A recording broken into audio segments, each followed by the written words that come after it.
Jason Perkins inalat sa laban ng Phoenix pati si Tyler Teo at siyang dahilan umano kaya natalo ng malubha ang Phoenix kasi kulang sila ng local support. At ngayon na natalo ang Phoenix, pag-usapan naman natin itong Magnolia versus SMB sa finals. Akalain mo nga naman na kahit 40 na si James Yap, aba, may nag-aagawan pa sa kanya. Hindi lang yan, pinakabongga pa, may isang B-League team ang nagka-interest sa kanya. Grabe naman to si Manong, kakaiba siya.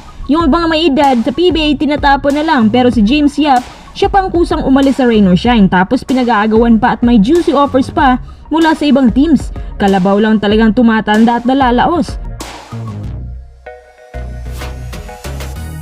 Bago tayo magpatuloy, kung nais mong suportahan ang aking channel, just click subscribe and share. Manong James Yap, pinag-aagawan pa ng 3 teams. Ngayon pa ako nakarinig ng may edad na player na pinag-aagawan pang serbisyo niya. James Yap, grabe, umaasim pa. Pinagtatawanan pa nga siya ng ibang kasamahan niya. Parang ayaw nila maniwala. Unahin natin yung unang team na nagka-interest sa kanya, ang Japan B-League. Ayon sa kampo ni James Yap, hindi pumayag si James Yap dahil una sa lahat, isa siyang politician ng San Juan at mas malalayo siya sa kanyang trabaho at pamilya.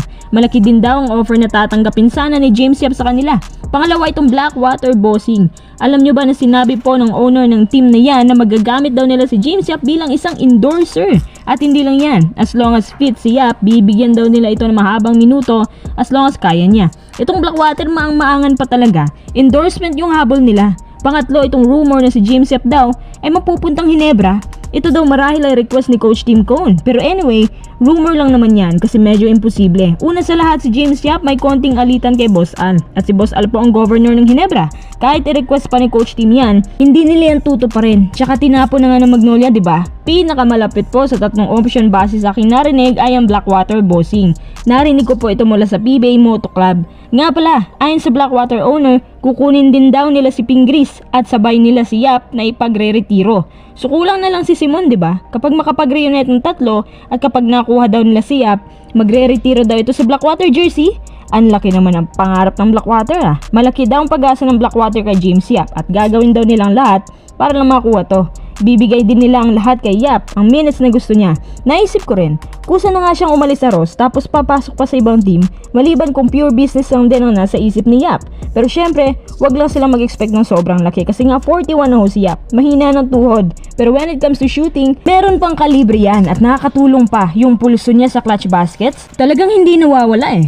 Anyway, good luck at congrats James Yap!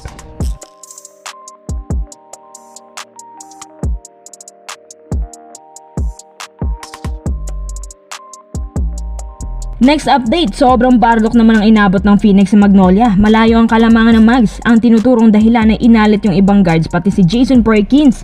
Si Perkins, consistent yan sa 3 games sa semis. Ngayon lang din kumala si Perkins. Gayong yun na nga ang pinaka-importante na laban. Yung import sana nila si Jonathan Williams, consistent din. Kaso ang napansin ko lang din sa import na to, pati sa buong locals, pagdating sa dulo, nauubusan sila ng bala. Para bang lagi silang sinusumpa sa 4th quarter. Okay, ngayon ang Magnolia at SMB na nga sa finals. Para sa akin, ito ang isa sa mga rarest na pangyayari. Minsan ko lang makita itong Magnolia at SMB sa finals. Kadalasan SMB Hinebra, Hinebra Magnolia. Ngayon, SMB Magnolia. Pag-usapan naman natin ito mga kuys. Kumpara sa Hinebra siguro, mas may hirapan pang SMB sa Magnolia. Kasi Magnolia, gaya ng sabi nila, naka fast pace mode.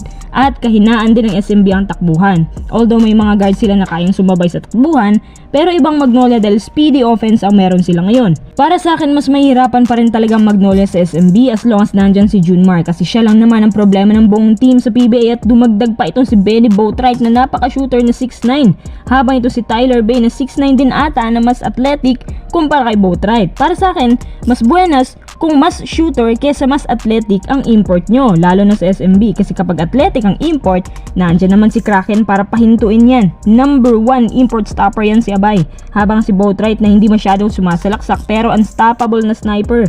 Ang dami nagsasabi na nangangamoy champion na raw ang SMB, pero hindi pa rin natin masasabi talaga.